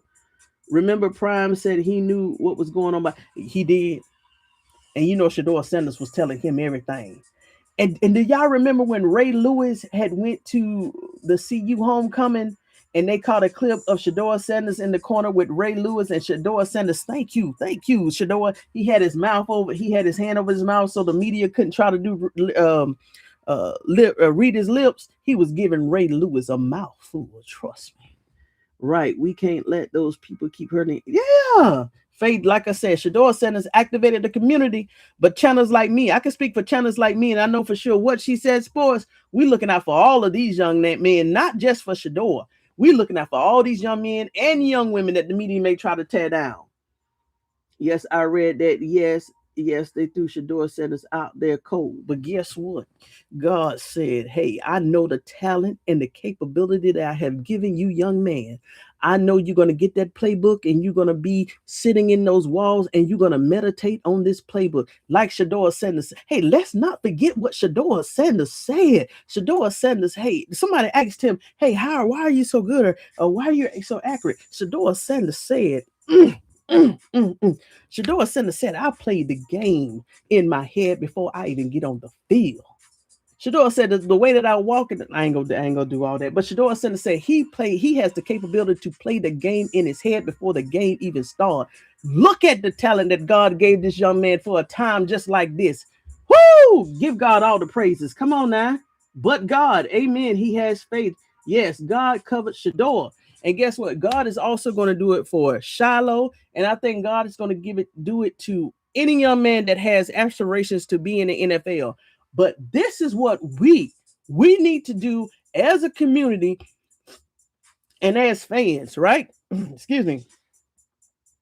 Because this is the last year that those report cards are going to come out. We still need to put pressure on these teams to give these young men that's coming in and already in the NFL better working conditions. There is no way these billion-dollar companies and owners, right, should have minus F as locker room grades, minus D's as locker room grades. They should not have no rat infestations, no bed bugs, no shower bugs. They shouldn't have 4 toilets working, 5 showers working, plumbing not good, players walking around in sewage. And I'm like, there's no OSHA. There's no sanitation. And we went over, remember that video we went over in the NFLPA? I think it was Article 29 or Article 39, Section 10, where it said that the only thing that the NFLPA agreed with the NFL was they had to have 500 towels. They had to have so many pounds of ice. I'm like, they didn't say nothing about sanitation. Nothing about sanitation. So we as the community, and remember the NFL won the grievance. The report cards are not going to come out no more. And guess what, Vestas? I found out the report cards that we went over a couple weeks ago, they actually was leaked. They didn't supposed to get out. But we know going forward, we won't see no more report cards. Thank you for the channel. Thank you so much, girl.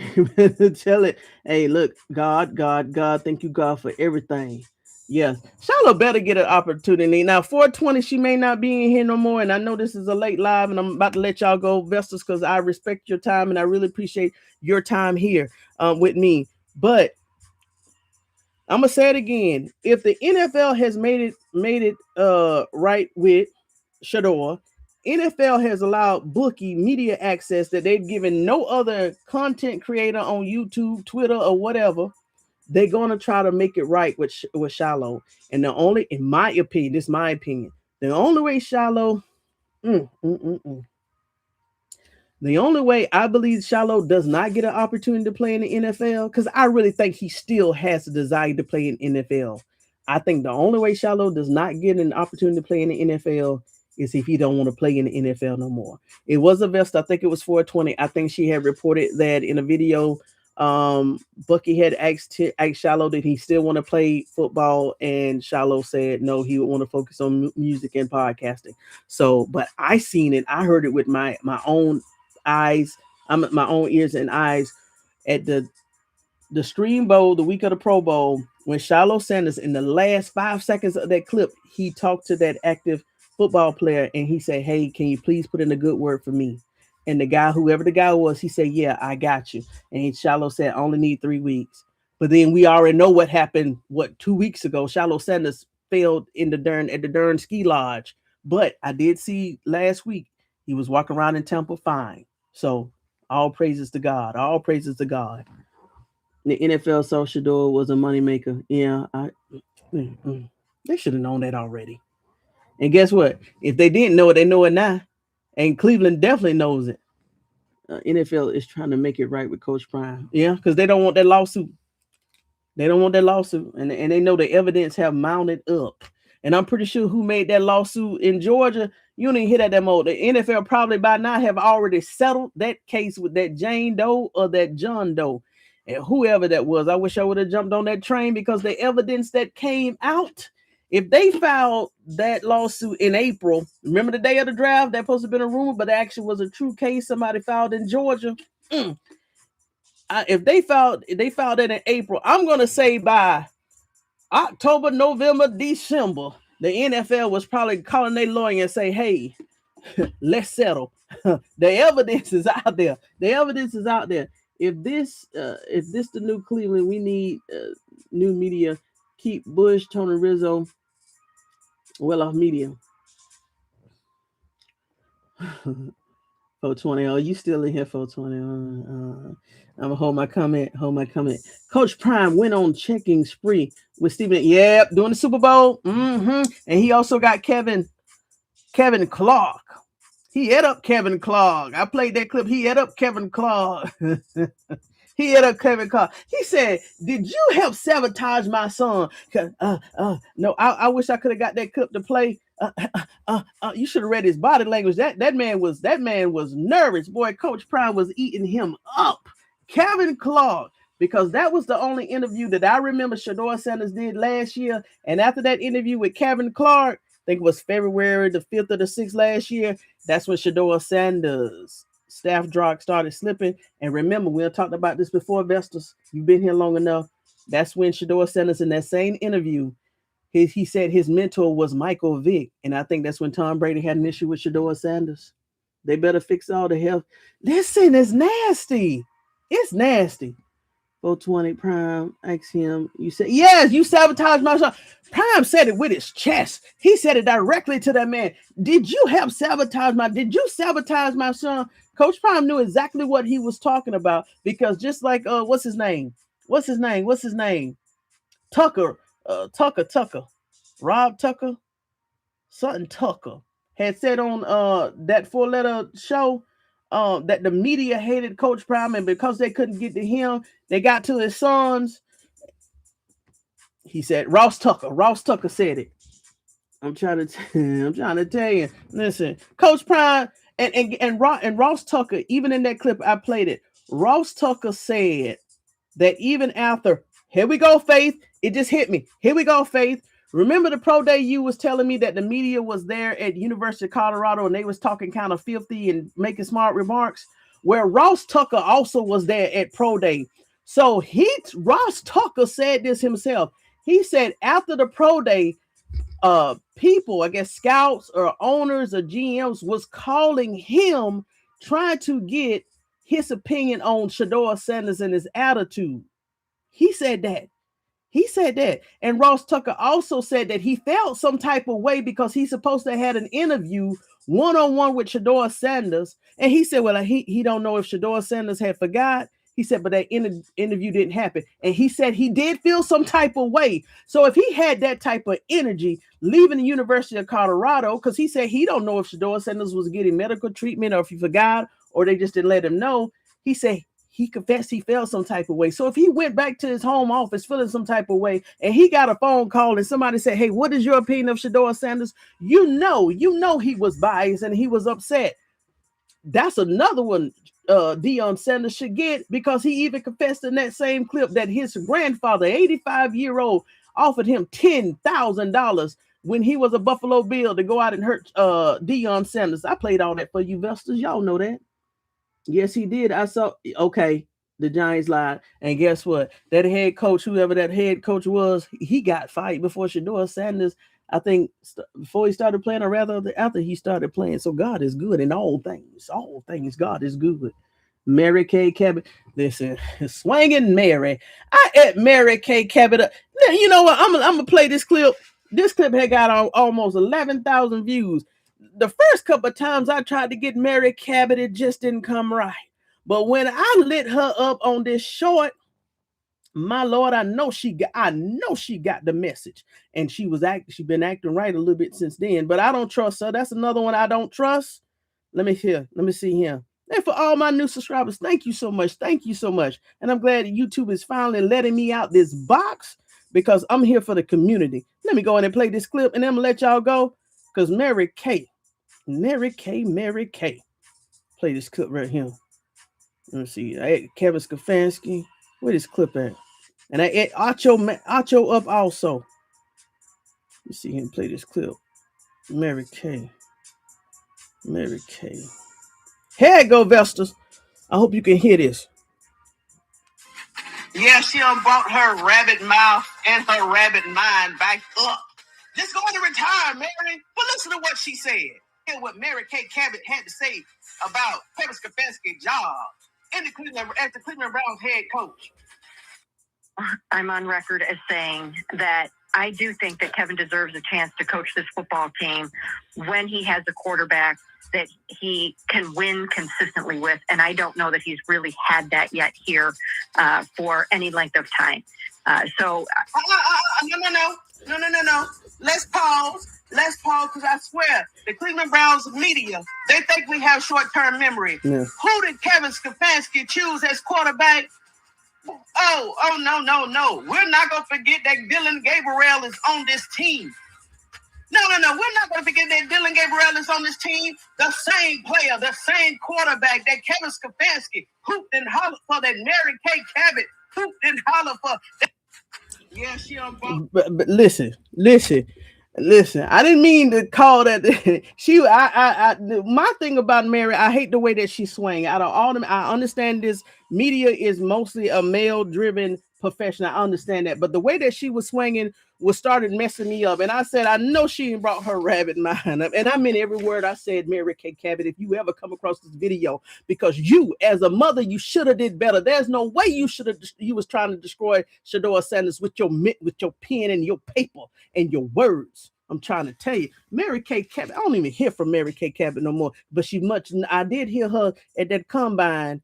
And out of all the questions, every question she had, it was about Shedeur Sanders. I was like, this lady is obsessed, unnaturally obsessed with Shedeur Sanders. But all them characteristics that the supercomputer, let me put it out there on the street, was Shedeur Sanders. He learned a playbook just that quick. All them characteristics that they gave Dillon Garbiel with her pen and her paper and her words, that was actually Shedeur Sanders. And let's put it on out there. Let's put it out there, Mary Kay Cabot. We know what you did. We know what you did too. Vestas, I don't know if y'all good. I don't know if I'm good after 9 o'clock, because I get raw. God is working on me, okay? God is still working on me of the trauma that we had to endure supporting Shedeur. And then people calling us cuts and everything like that. What? Just because we won't let you hurt this young man and say anything you want to say about this young man, we'll cut. You crazy. You crazy. You call us anything you want to call us. We still here. We in the corner. We underneath the beds. We on the corner. We in the air. We everywhere. Come on. Miss Tony went. Oh gosh, I can't do no more late lives. I was trying to stay right here, but I see after 9 o'clock I don't need to do no lives because yeah, she obsessed. Yeah, the supercomputer. Lord have mercy. Get Robbie because we roll with you. yes.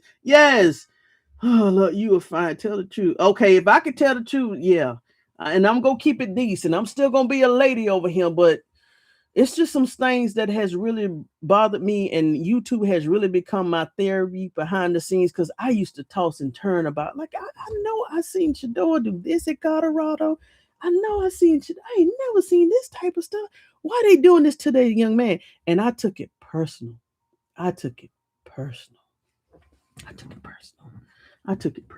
Shedeur Sanders is QB1. I love it. Y'all 420. Hey, investors and viewers. I'm gonna let y'all go, investors and viewers. It's been an hour and 43 minutes. And man, I have really enjoyed this, investors. I really did. I'm glad y'all found me. I'm glad that y'all, because I was debating if I was gonna do this live tonight, but I know we had to talk about that O-line. I need to have to go ahead and close that book so we can focus on what these teams are doing now regarding undrafted free agent. And Tyler Linderbaum will definitely be watching that headline come out because he's the top 4 free agent. So, hey, if he played for Baltimore, Monken is in Cleveland. George Warhop is in Cleveland. Somebody else from Baltimore is in Cleveland. And another person from Baltimore is Cleveland. Why not go to Cleveland? He's used to them. He don't have to deal with learning leadership personalities. Who can he get with? They know him. He know them. Follow. I would say Tyler. I may have to contact him on. Let me tell you. Listen, Donna C. Yes, she said I used to cry about Shedeur Sanders. Listen, the community, the way that we came together for Shedeur Sanders when they tried to take down one of our good ones. I bet they'll never try that again.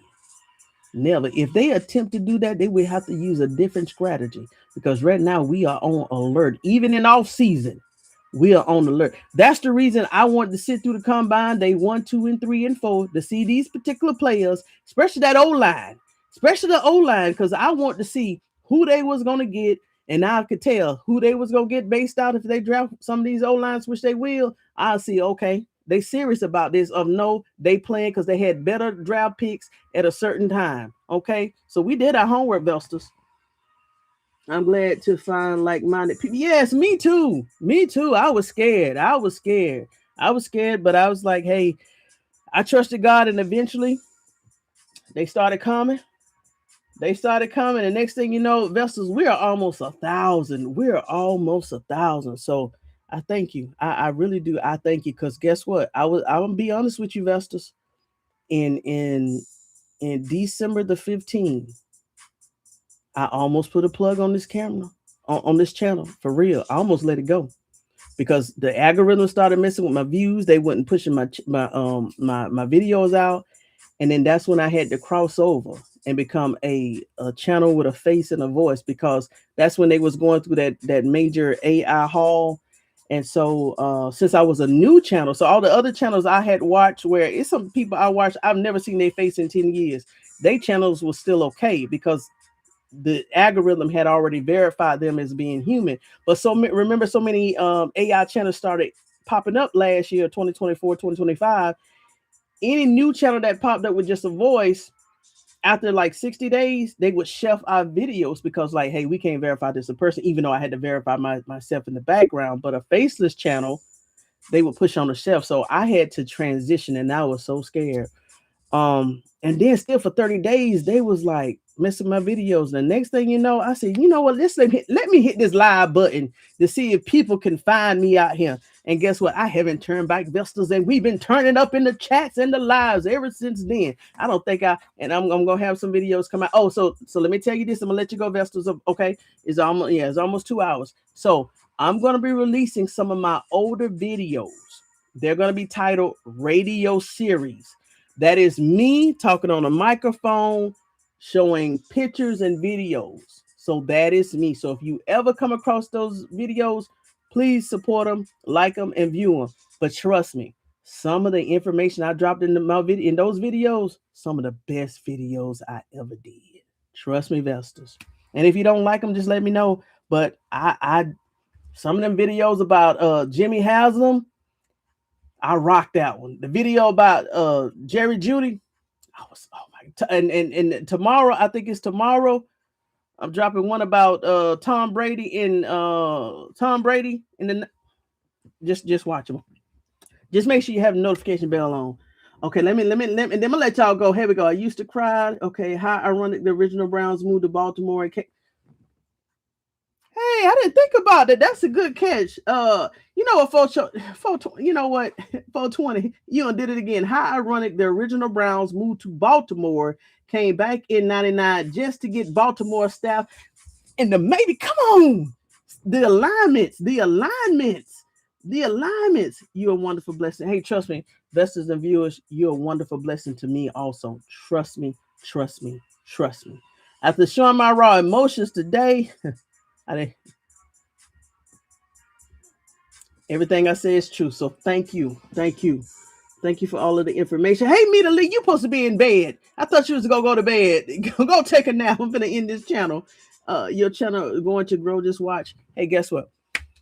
Even the channel don't go as long as I have the people that's in this room and y'all come to me real and we can have real dialogue over here. I'm good. Because like I said, this is therapy to me, and I want to represent the community and see, I'm independent. So nobody can tell me to change no narrative, or you can't say this about who say I can't say what about what. Let me let y'all go. I went through the same thing. Oh, did you, lady, regarding your channel? So we go talk about that also after the free agency window and stuff before. Yeah, we go talk about behind the scenes, because this algorithm thing in YouTube. We go talk about it. I've been watching your videos this week. Thank you so much. And then in the time frame from October up into December the 13th, they're faceless channels, but so much good information. Me too this morning. I was a wreck. Thank you. I didn't mean to do you like that, Donna C, but I was trying to hold it, but it was just too much energy hit me at that time. Okay, so if I put anybody in a emotional state, I didn't mean to. I was trying to hold it together, but it just had to come out. Okay, yes. Okay, yeah, I know. Yeah. So it's been a lot of learning behind the scenes, but we're definitely going to talk about that. I'm trying to set aside maybe one Sunday we could get together and talk about it. I may have to unlist the video because, it's always listening and watching your words and stuff like that. But we're going to have to get together. Okay. So who's going to protect Mendoza? They need, let me tell you one thing.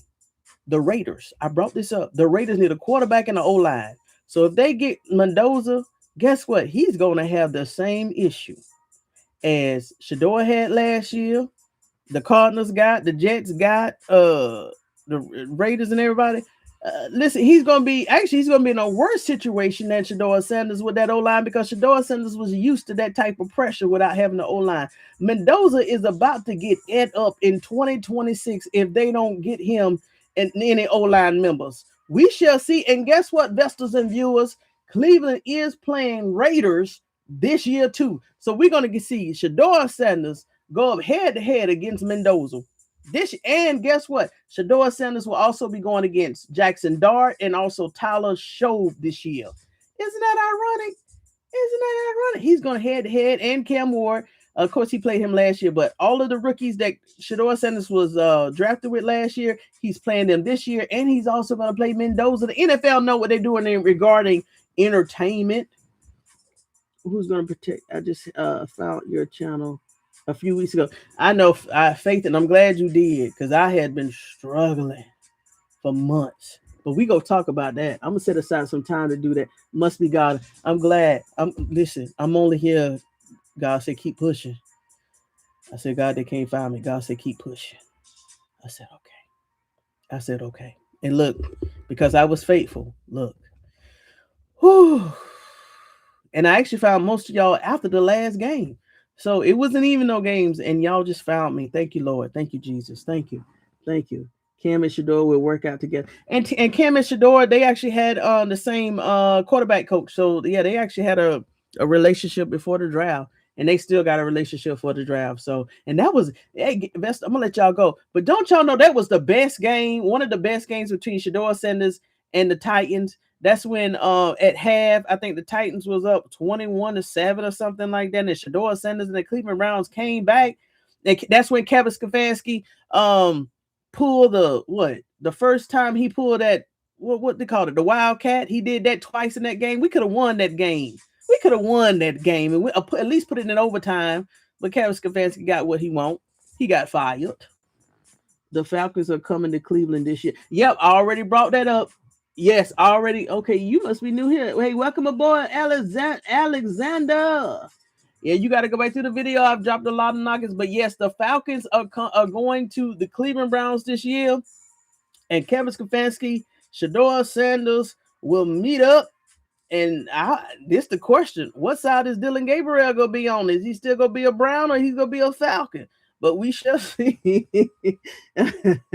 Oh yeah, we shall see what side Dillon Garbiel is gonna be on. He's gonna be a Brown, or he's gonna be a Falcon. And really, I don't know. Y'all need to go check on Dillon Garbiel. I haven't seen Dillon Garbiel since that Baltimore game, and that was week 11, 10. So y'all need to go check on Dillon Garbiel. But we shall see, Velsters. We shall see.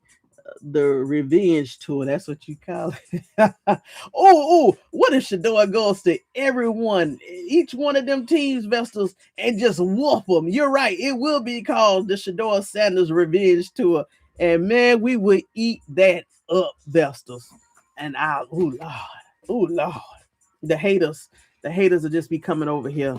They'll just be coming over here and just try to just disrupt everything. But guess what? I found a trick behind the scenes. They won't come up in here too funny. It's about to be dangerous. And it is God. Must be God. Yes, Cam and Shedeur, the Falcons. Oh, Falcons. This is my first time watching the channel. Oh, welcome aboard, Kaydn. Welcome aboard. You in good company over here, okay? You in good company. We talk about the highlight stuff, but then we go a little deeper. I like to go a little deeper and everything. Kevin, man, coming back. He's exploring. I'm about to look him up. Hell, 420. I dropped another nugget. Hold on, 420. I gotta look up Howard and Deshaun, and then I gotta look up this player here, Holly Mack. Is he O-line member? I'm flying into at least 2 games. Well, if we can get Atlanta back on the Cleveland Browns schedule next year, that means Cleveland will be coming to Atlanta, and I'm pretty sure people are going to shut down Atlanta doing that game. Oh, he's an edge. Okay, so he'll be opposite of Myles Garrett. Okay, I'm going to have to look that up. I'm going to see what his contract is, and I got to get an understanding of this cap. And I think the NFL, a headline just came out. Them leave you, Vestas. Oh, thank you. Oh, thank you so much. Hey, thank you so much. Guess what? You're my second super chat ever. So thank you so much. He's 35, but for real, thank you so much, Alexander. Thank you. You're my second chat ever. So thank you. And Veston viewer, I'm not looking for those, honestly. I'm just looking for your engagement. And I'm looking for nights like this, okay? So we're good over here. But thank you so much, Alexander. I can beat my thank you. Myles Garrett. Hey, he's 35 though. He's 35. That's on the older side in terms of NFL players. Oh, well, can't really say that because Tom Brady, he left 40, 41, 42, 43, 44, 45. So I really can't say that. Oh, thank you. Now, see, Faith, y'all trying to make me emotional again. I'm finna leave you on this note here. This is what I wanted to say. Let me turn this way so I don't see no more chats. I read a headline today that the NFL has increased the salary cap to $301 million, and I think it's per team. So I'm gonna have to look that up to see exactly. So if that's the case, and they should, because these rookies are getting underpaid. We talked about the NFL PA bargaining agreement that these players in college is making more than the NFL players. So why NFL players need to leave college if college is going to give them $4 or $5 million a year, and the NFL, we got one player, I forgot his name. Oh gosh, he just got extended. The University of Michigan. Oh Lord, his name is coming to me. Anyway, he just got extended with the University of Michigan. I think his name is on his name. Trinidad Chambers, right? He got each year for the next 4 years, he's making, I think it's $3 million or $4 million a year. Shedeur Sanders' whole entire rookie contract is $4.6 million. So if I was in college, right, unless I cannot play an additional year in college, okay, then I'll have to go out to the NFL. But if I was a player in college, there's no way I would go to the NFL and lose all this money if the college is going to pay me this. If I'm a quarterback in college and I can beat my chest and say I'm making more than Shedeur Sanders in the NFL, I'm going to stay. And that's probably why Trinidad Chambers did that. Damn, man, Shedeur Sanders making only $4.6 million in 4 years, and the University of Michigan gonna pay me $4-5 a year for what? I'm not going to the NFL. No, I'm going to ignore that. Exactly. I read that a lot of them stay in. Yes, the quarterback stayed in college. Donna, see, trust me. I know you're hard. We're good.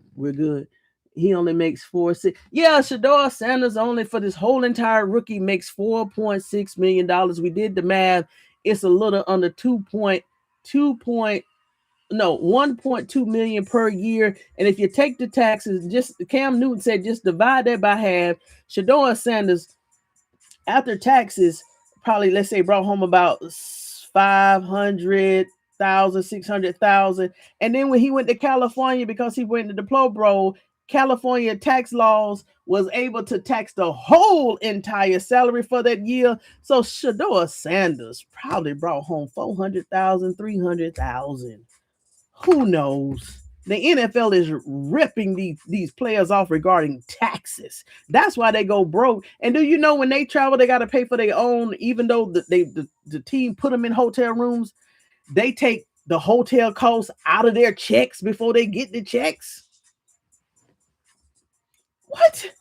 We got to talk about this stuff. We're going to talk about this stuff. Yes, he does. He definitely has endorsements, but that's supposed to be his side money. You know what I mean? And a lot of players make more money in endorsements, but you're Shedeur Sanders. And I know he got money from endorsements, but what if he didn't have those endorsements and he still had this unique talents? That says a lot. Vestas.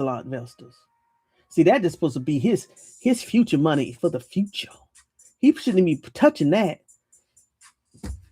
But the NFL know what they can do. The NFL know what they did, and they know what they got to do on his second contract regarding that back pay. Shedeur Sanders go eat him up. On another thing, this month here in March, the NFL should start releasing if they can publicize that information. Shedeur Sanders is supposed to be getting a bonus because he was drafted round 5, the 5th round, but he performed as a first round talent and he got a Pro Bowl. They supposed to be giving him a PP3 bonus percentage because of his performance. So we need to see if that information is publicized and come out. But Shedeur Sanders is supposed to get a bonus. We went through that in another video. It's actually in the NFLPA collective bargaining agreement. Look for a section called enhanced proven performance escalator. Shedeur Sanders qualified for the level 3, which is the highest level in that. He's supposed to be getting the bonus. Shedeur gave away more. Yes, he did, Faith. Yes, he did. But he has a good heart. He's going to get it back. He definitely understands spiritual laws and karma. So that's one good thing. And he has a heart. He has a very cheerful heart. And Shedeur is not worried about money. Yeah, he just wants to play. But guess what? In 4 years when Shedeur Sanders, or 3 years when Shedeur Sanders re-up, Shedeur Sanders is going to be that 27, 28, 20, 27, 28, and his mindset is going to be different. At that time, Shedeur Sanders will be looking at that paycheck like all the other men in the NFL, and he would be looking at his future like Deion Sanders told him about financial literacy, and he was like, hey, give me my money. Give me my money and on my back pay. Because Shedeur Sanders, I'm pretty sure he's going to have a family one day. He's going to have kids, and he want to pass down generational wealth just like all the other players. So as of now, it's okay. Shedeur Sanders is like, okay. But he know that second contract, that's when he was going to eat him up. And Deion Sanders know exactly what needs to go in those contracts. And the NFL go get it up. Because if not, it'll be a lawsuit. And I'm going to leave you on that, Vestas. He has the biggest heart. I'm going to leave you on that, Vestas. But thank you so much, Vestas. I can tell my voice is straining. So thank you so much. Thank you. I had an awesome night. And I know this morning was emotional, but I hope the energy and the positivity has reached all of us. And I wish you a good night's sleep. Just thank you, God, for his covering. Just thank you, God, for his covering and all his blessings. Okay, Vestas? And I will talk to you later. So rest well, and I enjoyed you. And you just don't know what you've done for me in my heart. Okay, so Vestas, enjoy your night. Be safe, sound, and stay vested up 365 degrees and protect yourself. Okay, so until next time, make sure. Okay. Until next time, make sure you get your notes, your drink, and your vest, because we stay vested up over here. Thank you, Vesters and viewers. Thank you. Good night. Good night, and stay safe until next time, okay? I'm going to let you go. Because we all got to get some rest, okay? All right, Vesters. We wish you the same. Hey, Faye, trust me. Trust me, Faye. After right here, I feel better than what I felt this morning, so it was needed. I think it was needed. So humbly, thank you all. All right, Vesters and viewers. Good night.